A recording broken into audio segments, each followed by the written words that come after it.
Hello friends मुझे आपणक dietitian Pushpa कुमारी आज मु आपणक सामने अच्छे गोटे न्यू वीडियो सांगे मु लास्ट 14 इयर्स सब जहाँ पेशेंट देखी से भितर सब कॉमन अच्छा डायबिटिक पेशेंट मो पाखे सब एत कम मतलब आसुँच विजिट करुँच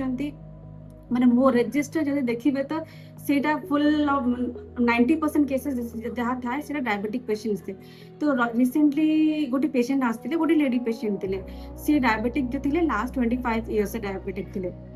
ताहले फर्स्ट टाइम आम जिते बड़े पेशेंट मैंने वॉक इन करके आम पचारूँ पेशेंट मानकर लाइफस्टाइल केमती चलती माने स्क्रीनिंग इनिशियली जो कराए से स्क्रीनिंग करूँ पचारि मैडम एवं आपण डाएट रे कौन चलती आप जनरल डाएट जो चलती मत जानवा चेष्टा कली सी मत कहले कि मैडम मु लास्ट 5 वर्ष है मो भात टोटली खाइनी खाइबा छाड़ी समस्ते कहते भात खाइले सुगर लेवल बढ़ी तो तापर मुझे जो ट्रिटमेंट बुक था सीटा मुझे चेक कली फास्टिंग ब्लड सुगर HbA1 सब चेक कली मुझे कहली जदि आप छाड़ी फास्टिंग ब्लड सुगर और ये सब तो आपको इम्प्रूवमेंट देखा कथा ये कौ जगार मैंने आप इम्प्रूवमेंट ना तो से तो मत कहले मुंड धरिक मत कहले हाँ से तो मुझे भावुची कि भात तो खाऊनी हेल्ले सुगर लेवल कहीं कमी जाऊनी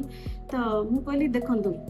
जदि भात छाड़ला परे भी आपणकर सुगर लेवल टा कम होनी माने निश्चय आउरी कोटी प्रॉब्लम अच्छी तो यही जो प्रॉब्लम आप डिस्कस कले एटा जड़े पेशेंट मान को ना एमती 80% ऑफ द केसेस लोक मान बिलीफ अच्छी कि भात खाइले आपणक सुगर बढ़े फ्रूट्स खाइले सुगर लेवल बढ़े बट यही सब जिनस जो अच्छी नेचुरल मदर नेचर आमको देती है प्रॉब्लम आसूची आम मान को जानकार नहीं आमको नॉलेज नहीं आम मान को अवेयरनेस नहीं तो यही सब गाइडेंस गाइड करने गोटे क्लिनिकल डाइटिशियंस मान रोल थाए से आपको शिखाते मेडिकल न्यूट्रिशन थेरेपी आपको डाएट केमती मैनेज करेंगे ताहले ही आपणकर जो मेडिसिन नौ कि इंसुलिन नौ से आपको रिजल्ट देव अदरवाइज जो मेडिसिन खाऊँ जो इंसुलिन नौ तार डोज केमी कम हम तो आज मुझे सामने अच्छी आपन सारे किसी टिप्स शेयर करी फर्स्ट आप डिस्कस करी कि आप राइस खाइर बेनिफिट्स कौन आम समस्त को तो लगुच कि हाँ राइस खाइले बहुत खराब बट राइस प्रथम जिनस बेनिफिट्स कौन से डिस्कस करें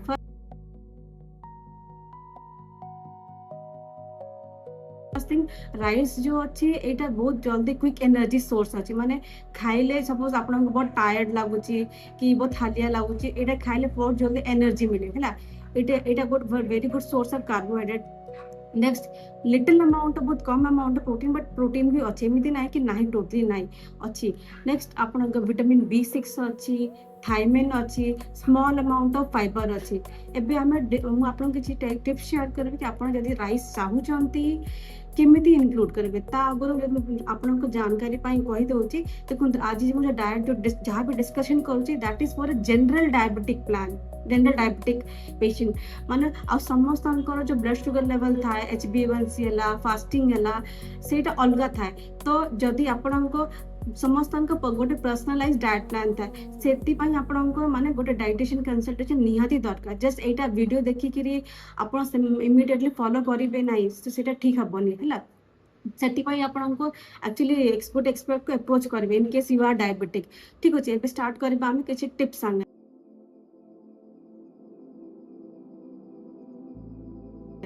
फर्स्ट थिंग आमे ओडिसा रो जो राइस अच्छी से स्टेपल डाएट माने आमर जो मील अच्छी आमर माने मील विदाउट राइस कंप्लीट इडली रे राइस अच्छी आमे लंच रे राइस थाए चकुड़ी हैला माने प्राय जो आमे जो मील चाहू राइस चाहू तो माने आम मील विदाउट राइस कंप्लीट हबनी तो आमे माने कौन करूँ फर्स्ट थिंग ओडिसा रे कि इंडिया रे ऑलमोस्ट बहुत वैरायटी राइस रो बहुत वैराइटीज आसे जमती ब्लैक राइस रेड राइस आउ भी बहुत आसे तो राइस आम सिलेक्शन बहुत इंपोर्टेंट एमती राइस सिलेक्ट करंतु जार कुकिंग टाइम बेसी थी जिते बेसी cooking time rice cooking time थी से तार सुगर लेवल से बढ़ेबनी सपोज 45 मिनट्स की 50 मिनट्स के 1 आवर राइस कुक हो ओपन बेसन से rice always it is always good for you है तो नेक्स्ट आप राइस करुँच तो राइस को जदि at least half an hour to 1 hour soak करके रखिए आउ पानी को 2-3 थर ड्रेन कर फिंगी देवे से देर भी आप ग्लाइसेमिक इंडेक्स सुगर लेवल जिते बढ़ेबा कथा से बढ़ेबे कम हो तो this is one of the way. Next open vessel रे करबा कथा सेटा म आपन आउथे रिपीट करंती। राइस को कुकर रे करबा अभ्यास पकांत ने, that is not a good habit. सदा बेले ओपन वेसल रे करंती। Next third one is rice जो खाऊचंती, सपोज प्राय लोक माने देखि भात खाइले भात संगे खाली परिबा थिबो, so that is not a complete meal. किछि तो मिस करूची, कोन मिस करूची? प्रोटीन मिस करूची हैला। सपोज आपण जदि नॉन वेजिटेरियन अछंती, माछ खाउचंती, अंडा खाउचंती, राइस संगरे फाइबर प्लस प्रोटीन जदि कंबाइन करूचंती, आपणको शुगर लेवल एते स्पाइक करिवनी। मन रखुन, दिस इज वेरी इंपोर्टेंट। हमर प्रॉब्लम होची हम ना कॉम्बिनेशन जानूनु, एंड सेटा ही गोटे प्रॉब्लम। जदि सपोज अंडा खाउचंती, अंडा दीटा अंडा मिक्स करी कि खाइले, कि माछ खाउचंती, 1/4 ऑफ द प्लेट राइस रखंतु एंड